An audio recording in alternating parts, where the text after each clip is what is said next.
77e session de l'Assemblée générale des Nations unies.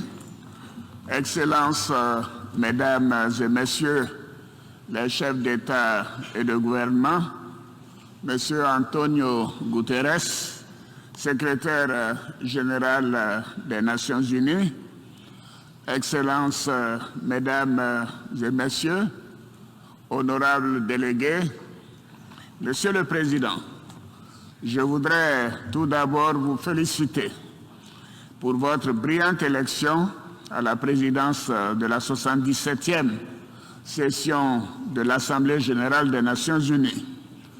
Je vous souhaite plein succès dans l'accomplissement de cette haute mission.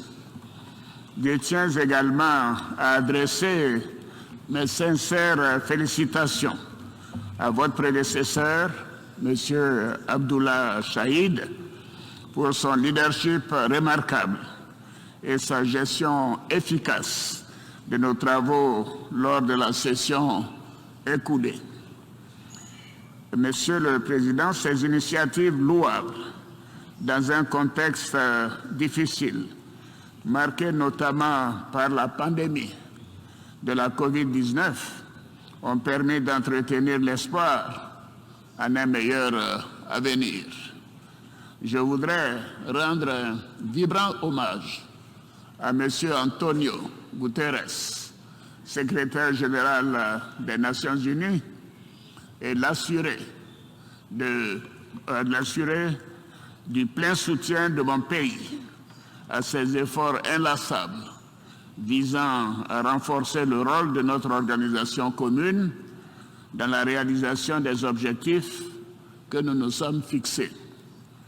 Monsieur le secrétaire général, tous mes encouragements vous accompagnent, notamment dans la mise en œuvre des propositions pertinentes contenues dans votre rapport intitulé « Notre agenda commun ». Monsieur le Président, Excellences, Mesdames et Messieurs, la Côte d'Ivoire se félicite des succès majeurs obtenus dans bien des domaines par l'Organisation des Nations unies depuis sa création. Dans ce cadre, mon pays voudrait remercier le Haut Commissariat des Nations unies pour les réfugiés, le HCR, qui a déclaré le 30 juin 2022 la fin du statut de réfugié ivoirien. Je saisis cette occasion pour saluer l'excellente coopération entre le HCR et mon pays. Toutefois, la multiplication et la complexité des défis en matière de paix, de sécurité, de démocratie, de protection des droits de l'homme, la préservation de l'environnement demeurent des sujets de préoccupation. Je salue la pertinence du thème de la présente session qui nous invite à envisager des solutions pour relever les défis auxquels nous sommes confrontés. Monsieur le Président, Excellences, Mesdames et Messieurs, l'aggravation des tensions géopolitiques et l'émergence de nouveaux conflits internationaux mettent à mal la paix et la sécurité internationale.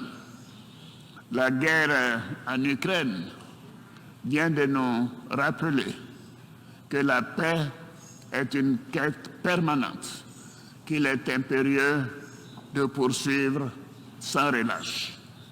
Cette confrontation avec le risque d'un recours à l'arme nucléaire continue de fragiliser la paix mondiale et de plonger l'humanité dans des crises multiformes. Elle nous révèle encore une fois les limites de l'option militaire dans le règlement des conflits. C'est pourquoi la Côte d'Ivoire, qui n'a de cesse de prôner la coexistence pacifique, ainsi que le recours au dialogue dans la recherche des solutions aux différends entre les nations, tient à renouveler son appel à la cessation immédiate et définitive des hostilités en Ukraine. Cette guerre a de sérieuses conséquences économiques, financières et sociales sur les pays africains. En effet, la hausse du prix du pétrole et les difficultés d'approvisionnement des marchés en céréales et en engrais ont entraîné une inflation généralisée et une hausse des taux d'intérêt sur les marchés internationaux et un ralentissement de la croissance mondiale. Ainsi, pour plusieurs pays africains, ce conflit se traduit par une difficulté à financer leurs économies et une augmentation des prix des produits de première nécessité et même des cas de famine en raison de leur dépendance aux céréales et aux engrais en provenance d'Ukraine et de Russie. Cette situation a conduit le gouvernement ivoirien à subventionner les prix des produits pétroliers et le blé et à plafonner temporairement les prix de plusieurs produits alimentaires de grande consommation en vue de soutenir les ménages, notamment les plus défavorisés.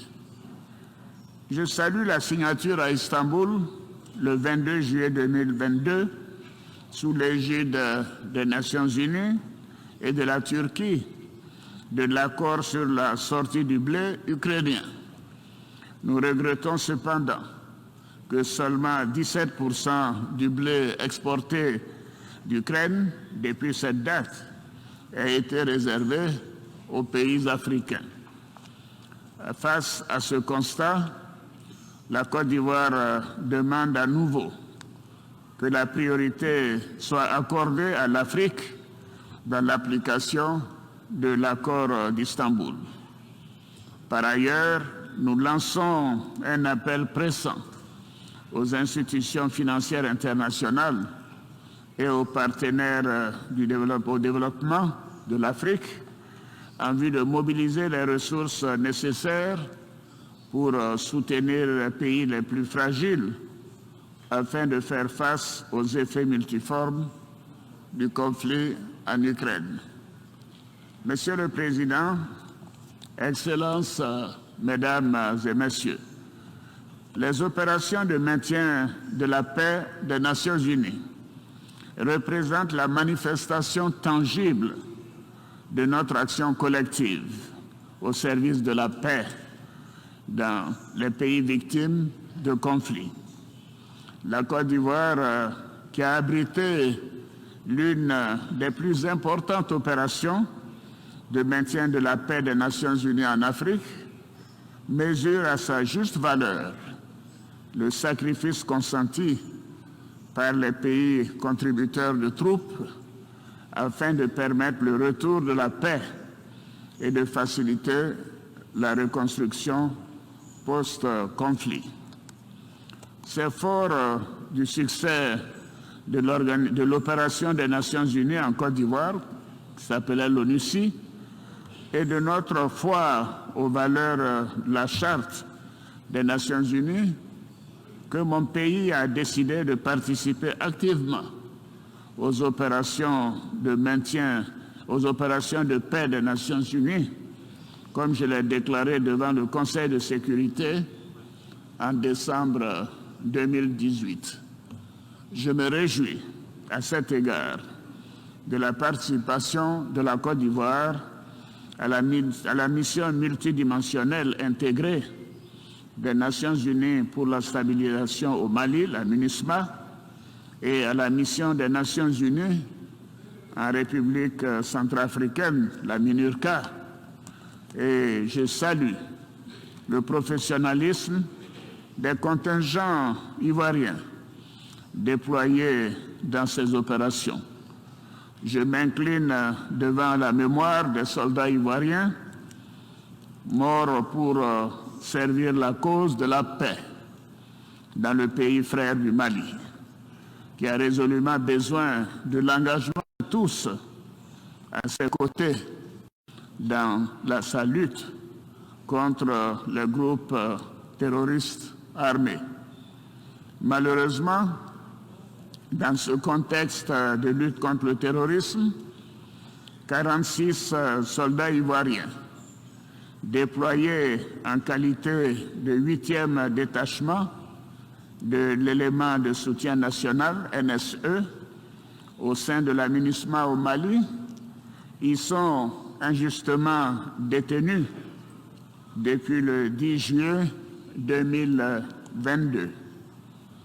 J'appelle à nouveau à leur libération sans délai. Mon pays encourage les autorités maliennes à concentrer leurs efforts sur la lutte contre le terrorisme et à mettre en œuvre de façon résolue les différentes étapes du chronogramme de la transition, ainsi que les réformes politiques et institutionnelles en vue des élections présidentielles prévues en février 2024 pour le bien-être du peuple malien. Monsieur le Président, Excellences, Mesdames et Messieurs, le terrorisme continue de représenter une menace majeure contre la paix et la sécurité internationale et un immense défi qu'aucun pays n'est parvenu à résoudre et à relever seul. C'est pourquoi nous devons renforcer nos instruments collectifs de lutte contre ce fléau et faire preuve de solidarité et de détermination. À cet égard, mon pays salue l'action déterminante de la France et de ses partenaires européens au Sahel et réitère son appel en faveur d'une plus grande implication des autres grandes puissances dans la lutte contre le terrorisme au Sahel et dans le golfe de Guinée, en soutien aux armées nationales, à la communauté économique des États de l'Afrique de l'Ouest, la CEDEAO, et bien évidemment à l'initiative d'Accra. Afin de contribuer à cet effort collectif, la Côte d'Ivoire met à la disposition des pays africains l'Académie internationale de lutte contre le terrorisme, structure basée dans la ville balnéaire de Jacquesville, qui forme à tous les métiers civils et militaires de la lutte contre le terrorisme. Monsieur le Président, Excellences, Mesdames et Messieurs, notre session se tient au moment où la crise énergétique consécutive à la guerre en Ukraine tend à compromettre les progrès et les avancées observées en matière de réduction d'émissions de gaz à effet de serre, notamment à travers un retour dans certains pays industrialisés à l'utilisation du charbon. Le temps, hélas, nous est désormais compté et nous devons agir vite et mettre en œuvre l'ensemble des engagements contenus dans l'accord de Paris afin de réaliser l'objectif de maintenir le réchauffement de la planète en dessous du seuil de 1,5 degré Celsius. Pour atteindre cet objectif, les pays développés doivent drastiquement réduire leurs émissions de gaz à effet de serre et honorer leur engagement de mobiliser 100 milliards de dollars par an en faveur des pays en développement. La COP27, qui se tiendra en Égypte, offrira, j'en suis convaincu, une nouvelle occasion de renouveler l'engagement politique de toutes les parties prenantes à contribuer au financement de la lutte contre le réchauffement climatique. Je voudrais indiquer à nouveau que mon pays respectera ses engagements son engagement au titre de l'accord de Paris sur le climat et entend œuvrer à la protection de son patrimoine forestier et de sa riche biodiversité.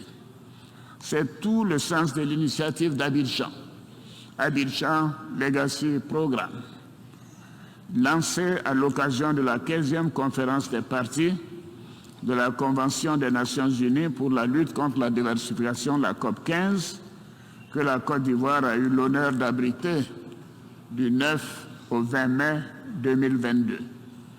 Je me réjouis de la mobilisation exceptionnelle et du soutien financier des partenaires au développement en faveur de l'initiative d'Abidjan, qui a très rapidement recueilli les ressources nécessaires à sa mise en œuvre, soit plus de 2,5 milliards de dollars américains.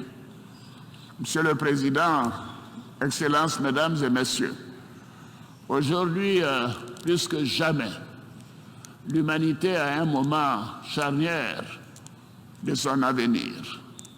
Les menaces auxquelles nos pays sont confrontés nous obligent à davantage de solidarité, de collaboration, de justice et d'équité, principes qui fondent le multilatéralisme auquel mon pays reste attaché.